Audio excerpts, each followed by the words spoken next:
Hello and welcome to Indus News live from Islamabad. I'm Hira Mustafa and these are the headlines.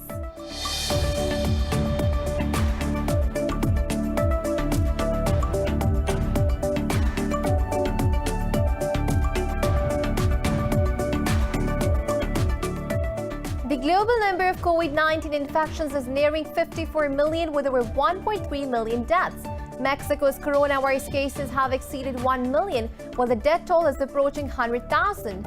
In India, infections tally has crossed 8.8 million, with the death toll nearing 130,000. Pakistan has registered over 2,400 new cases and 32 fatalities overnight as the death toll surged to 7,141.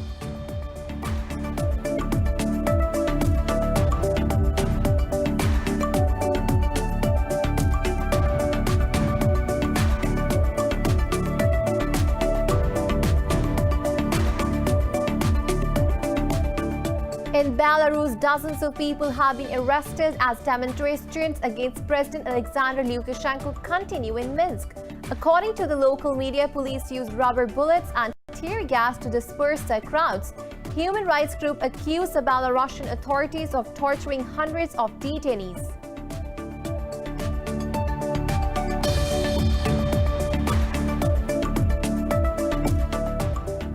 Forces from Ethiopia's Tigray region have fired rockets at an airport in neighboring Eritrea's capital, Asmara. Tigray's President Debretsion Gebremichael says his forces have been fighting the Eritrean army on 16 fronts.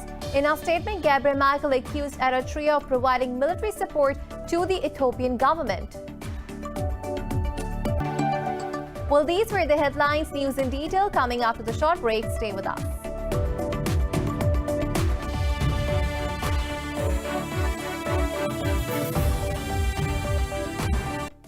Welcome back, and now the news in detail. The global number of COVID-19 infections has topped 54 million with over 1.3 million deaths. Mexico's coronavirus cases have exceeded 1 million, while the death toll is approaching 100,000. Healthcare systems around the world are once again being tested as the second wave of COVID-19 burns through populations. The outbreak in the Americas, which never really slowed to considerable levels, is now in overdrive. While Brazil, Mexico and Argentina continue to be ravaged by the virus, the US is struggling to find a way to stem the spread. North Dakota has become the 35th U.S. state to require face coverings be worn in public as healthcare systems across the country get swamped by the surge. And it's led to a large number of hospitalizations in our facilities and across the state. That is stretching us. It's been unprecedented and is really putting a tax on the hospital system. Meanwhile, Europe is virtually approaching a total lockdown, maybe even more stringent than the one during the first wave of the virus. But these shutdowns are eating at the core of economies, burdening government with massive bailouts. Germany is set to pay $26 billion in COVID-19 relief aid from January through June 2021 to companies and self-employed people. Meanwhile, China has suspended imports of frozen foods from 99 companies in 20 countries with cluster infections of COVID-19. So far, we have communicated and consulted with the authorities of all 109 countries exporting cold chain foods to China. China's suggestions and requirements have received positive responses from these countries. Over in Asia, India is fearing another spike after congregations at the festival of Diwali. India's coronavirus cases have crossed 8.8 million with the death toll nearing 130,000. Meanwhile, South Korea's new coronavirus cases have marked the 8th straight day of triple-digit increases. In Pakistan, 32 people have lost their lives to COVID-19 over the past 24 hours, raising the death toll to 7,141. The health ministry says over 2,400 people tested positive for the virus overnight. The ministry said there are over 26,500 active COVID-19 cases in the country. It added out of nearly 357,000 countrywide cases, more than 323,000 have recovered so far. The ministry stated over 154,000 cases have been detected in the Sindh province, while Punjab has reported over 109,000 cases. In the capital city Islamabad, almost 24,000 have been infected so far.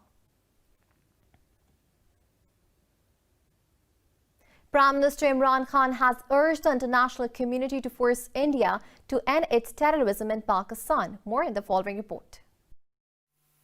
Tensions between Pakistan and India have once again mounted. Indian troops resorted to unprovoked firing at multiple sectors along the line of control on Friday.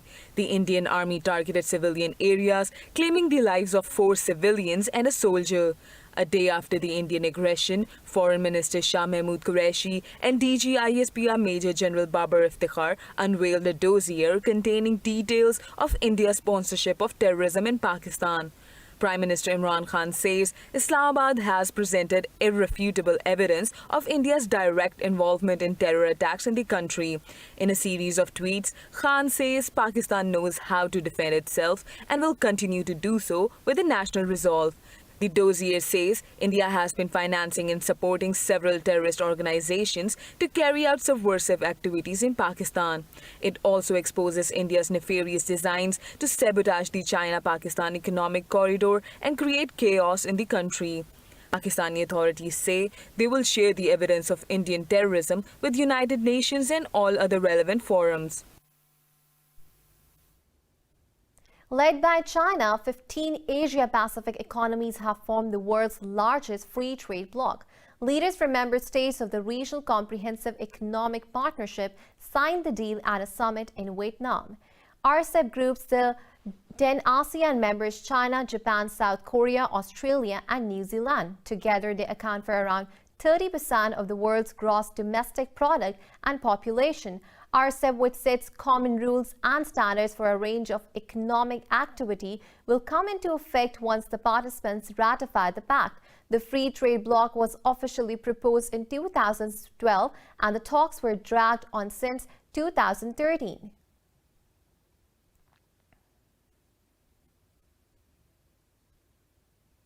In the U.S., clashes broke out between President Donald Trump's supporters and counter-protesters in Washington. Thousands of Trump's supporters marched through the Capitol's downtown towards the U.S. Supreme Court. The protesters backed the U.S. president's unsubstantiated claims of election fraud. Near the Supreme Court, some counter-protesters attempted to prevent pro-Trump demonstrators from approaching. City Fire and Emergency Department spokesperson said one person was stabbed and rushed to a trauma center. The city's police department said it had made 10 arrests. Trump's motorcade briefly drove through the crowds on the way to his golf course in Sterling, Virginia. The president claimed hundreds of thousands had taken to the streets and they will not stand for a rigged election. Trump supporters refused to accept the election outcome, particularly in wake of the legislation. We rode here from Arizona. We were out there in Arizona watching the vote at Maricopa County and saw that go down in very mysterious and weird ways. Look, I just want this isn't over. It's not even close to being over. And those people that are telling you right now that it is over are lying to you. The vote has not been declared. No, there is no president-elect. It's all a lie. In Belarus, dozens of people have been arrested as demonstrations against President Alexander Lukashenko continue in Minsk. According to the local media, police used rubber bullets and tear gas to disperse the crowds. Human rights group accused the Belarusian authorities of torturing hundreds of detainees. Belarus has been rocked by protests since the August 9 presidential election critics say was rigged in favor of Lukashenko. The protesters are calling for the resignation of Lukashenko, accusing him of electoral fraud. The demonstrations further intensified after a protester was beaten to death by security forces last week. This has promoted threats of further sanctions on Belarusian officials by the EU. Over in Yemen, Houthi rebels say they have agreed on the next phase of prisoners swap with the government during talks in Jordan. The head of Houthis' captive affairs says the group will release 101 inmates while the government will free 200. The official said Riyadh should also participate in talks for the release of Saudis held by the Houthis. In a statement, he urged the UAE to join negotiations because of the presence of their military forces in Yemen. The Yemeni government in Aden has not yet commented on the development. In October, the Yemeni government and the Houthis released 1,061 prisoners in the largest exchange since 2014. Forces from Ethiopia's Tigray region have fired rockets at the airport in neighboring Eritrea's capital, Asmara. Tigray's President Debretsion Gebremichael says his forces have been fighting Eritrean army on several fronts. In a statement, Gebremichael accused Eritrea of providing military support to the Ethiopian government. He said Eritrean forces crossed into Ethiopia at Badme, Rama and Zalambasa border towns in Tigray, but Eritrea's government has denied involvement in the conflict. Ethiopian Prime Minister Abiy Ahmed launched a military offensive in the Tigray on the 4th of November. Ahmed accused the Tigray People's Liberation Front of attacking federal troops based in the northern region.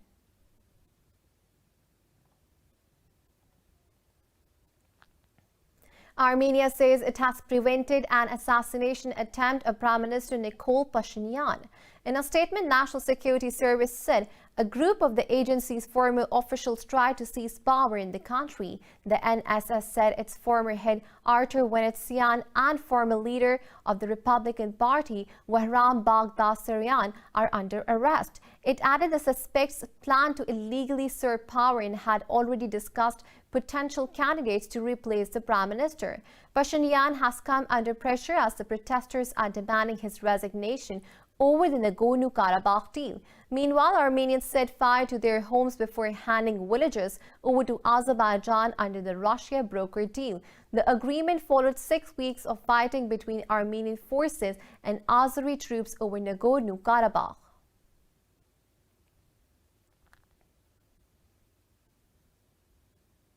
Israel says its military has bombed Hamas positions in the Gaza Strip following rocket fire from the area. Israel's military says it struck Hamas underground infrastructure and military posts using fighter jets, helicopters and tanks. It added 2 rockets fired from the Gaza landed in open areas in the city of Ashdod and did not cause any casualties. Israeli helicopters also conducted air raids in Rafah, Beit Hanun, while tanks bombed areas in Beit Lahia. No casualties have been reported in the Israeli raid so far. The military said it was conducting an ongoing situational assessment. Hamas officials have made no immediate comment on the development. Hundreds of Israelis have protested in Jerusalem against Prime Minister Benjamin Netanyahu while demanding his resignation. Demonstrators protested against the government's handling of COVID-19 pandemic and corruption allegations. Protesters rallied outside Netanyahu's official residence, blowing whistles, waving signs, flags, and calling for his resignation. Israelis have accused Netanyahu's administration of being too slow while responding to the new surge of coronavirus. Protesting against the Prime Minister was involved in 3 accusations. He should resign immediately, in my opinion, because the way the country goes, it's the wrong direction. It's not good for democracy. 2 people have been killed and dozens others injured amid the ongoing political unrest in Peru. Violence erupted on the streets of capital Lima as thousands of Peruvians clashed with riot police. Angry protesters threw rocks at security officials while they used tear gas to disperse the crowd. Peruvians have been protesting former President Marta Vizcarra's departure after impeachment by Congress. Talking to reporters, Prime Minister Antero Flores Aro said that Vizcarra's removal was legal. President Manuel Merino has called for calm and reassured to stick with the plan for election in April. In recent days, Peru's capital has seen the largest protests in decades demanding removal of President Merino.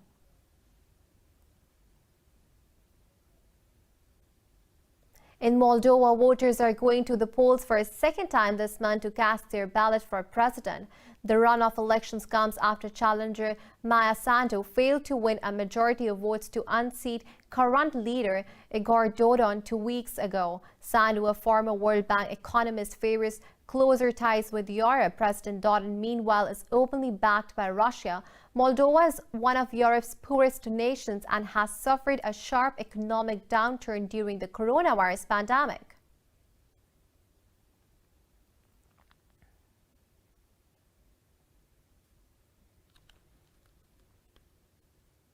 And now it's time to take a short break. Stay with us. Welcome back, and now moving on to a 2-week-long joint military exercise between Pakistan and Russia is underway in the Haripur district. In a tweet, the Pakistan military's media wing said the two countries' forces are practicing procedures for hostages rescue and cordon and search operations. It said heli-rappelling and skydiving are also part of Juzba 5. First started in 2016, the annual exercise includes aspects of counter-terrorism and special operations.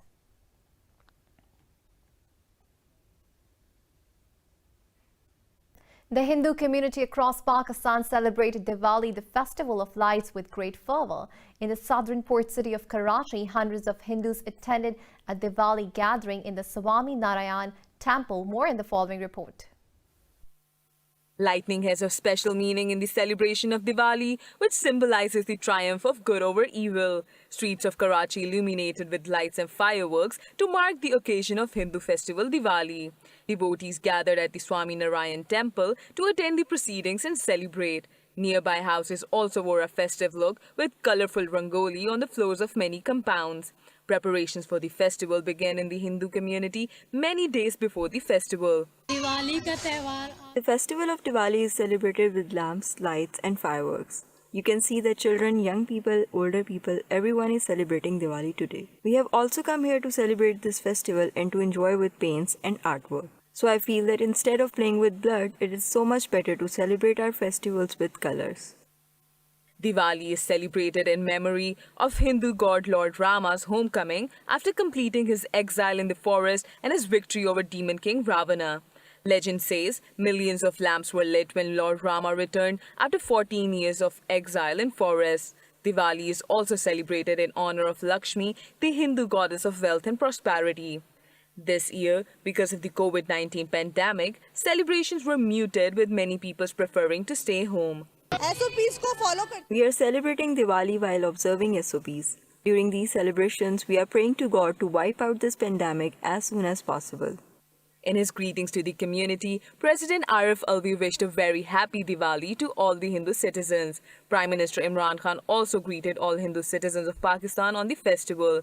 Hindus are the biggest minority community in Pakistan.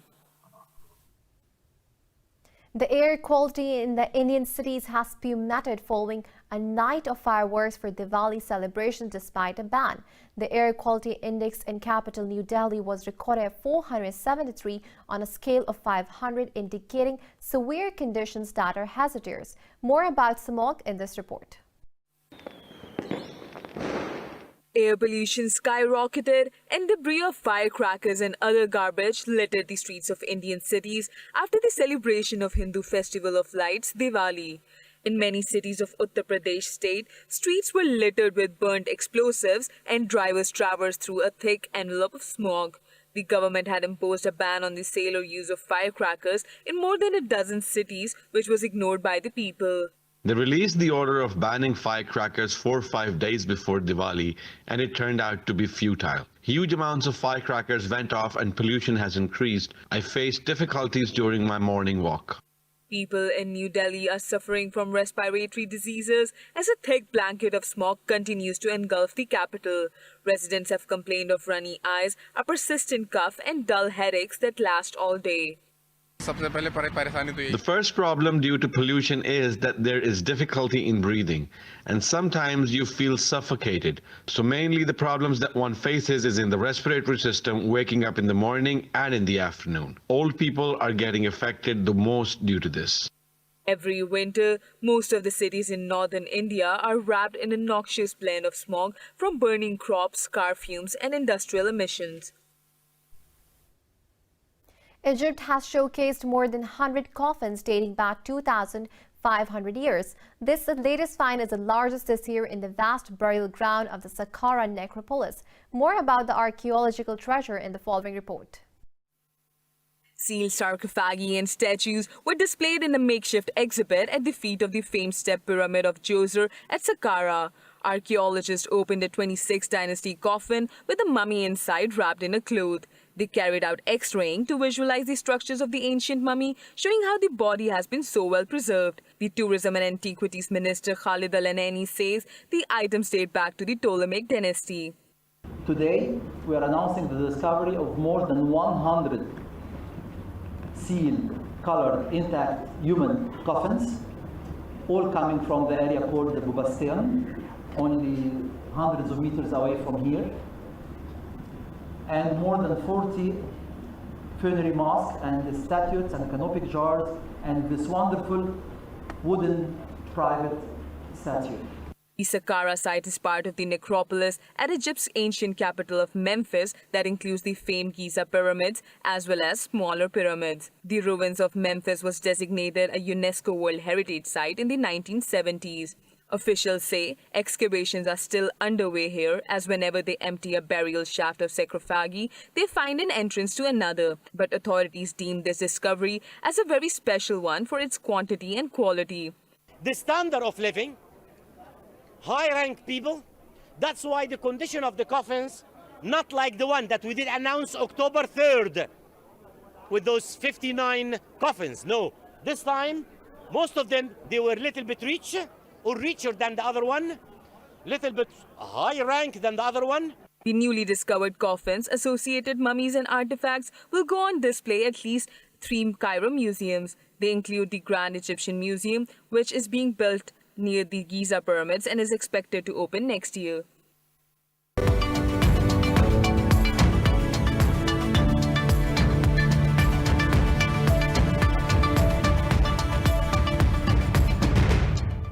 And now moving on to the business stories, the UK is experiencing widespread supply chain disruptions of goods due to the Brexit deadline and COVID-19 restrictions. Shipping and transport firms have complained of chaos at Felixstowe Port and said goods are being directed away from the UK. In a statement, Hutchison Port said the imbalance in UK trade and Brexit stockpiling have worsened the operations of ports. It said ports are under pressure due to high levels of import traffic, large number of empty containers, and their unusually long stay on port. In an interview, fleet manager Matt Hudson said continued chaos will lead to increased shipping prices. UK Logistics Policy Manager Zoe McLernan says the government is worried about the situation, but ports are working on solutions now. And for the latest updates, you can follow us on social media at indus.news.